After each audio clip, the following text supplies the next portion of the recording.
Halo sobat, di mana saja Anda berada.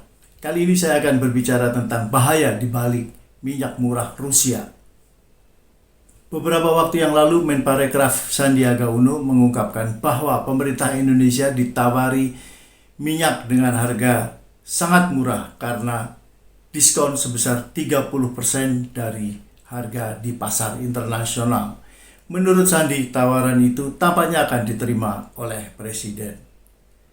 Dengan alasan ini juga menurut Sandi, risiko yang akan dihadapi Indonesia sebagai akibat dari sanksi yang dijatuhkan oleh Amerika tidak terlalu berat. Paling kita hanya kehilangan kesempatan untuk makan McDonald's. Itu kurang lebih yang dikatakan oleh Sandiaga Uno. Tapi seandainya pemerintah serius berpikir secara bijak dan waras, tak akan berani menerima tawaran tersebut karena risikonya terlalu tinggi, terlalu besar, bisa memporak-porandakan perekonomian nasional. Indonesia bisa menjadi bulan-bulanan sekutu-sekutu Amerika Serikat di Asia yang saat ini sedang kompak melawan Cina dalam konflik Laut Cina Selatan.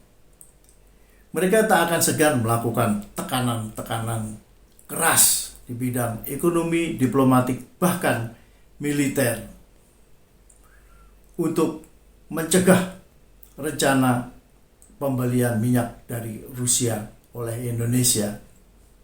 Bagi mereka, pembelian itu harus dihentikan karena bisa menyeret Indonesia lebih dalam ke pangkuan Cina. Pandangan itu terkait dengan kenyataan bahwa Rusia mendukung Cina. Kedua negara ini juga telah melakukan unjuk gigi bersama di Laut Cina Selatan.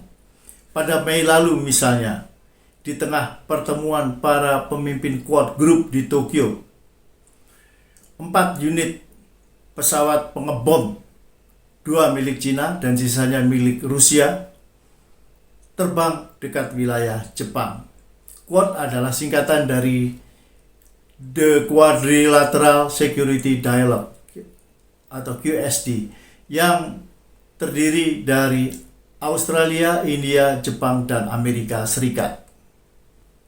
Sebaliknya, Cina sendiri juga telah memutuskan untuk mengirim bala tentara untuk bergabung dalam latihan perang di Rusia yang digelar pada tanggal 30 Agustus sampai 5 September mendatang. Tolak dari peta konflik di atas, bila Indonesia nekat membeli minyak dari Rusia, Indonesia akan dibuat betul-betul babak belur oleh sanksi ekonomi, tekanan diplomatik, bahkan militer oleh Amerika dan sekutunya. Namun saya percaya hal yang menakutkan tersebut tak akan pernah menjadi kenyataan, setidaknya masih jauh dari kenyataan. Sejauh ini Indonesia memang tak bernyali melawan kehendak Amerika Serikat. Salah satu buktinya adalah rencana pembelian 11 unit pesawat tempur Sukhoi 35 full combat.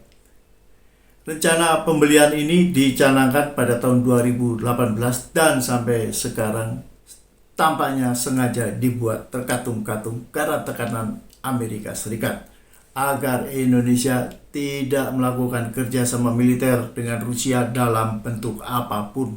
Di tengah ketidakpastian itu, Februari lalu CEO Dassault Aviation dari Prancis, Eric Trepler, dan Kepala Badan Sarana Pertahanan Kementerian Pertahanan RI Marskal Muda TNI Yusuf Jauhari menandatangani kontrak pembelian 42 pesawat Rafale generasi terbaru.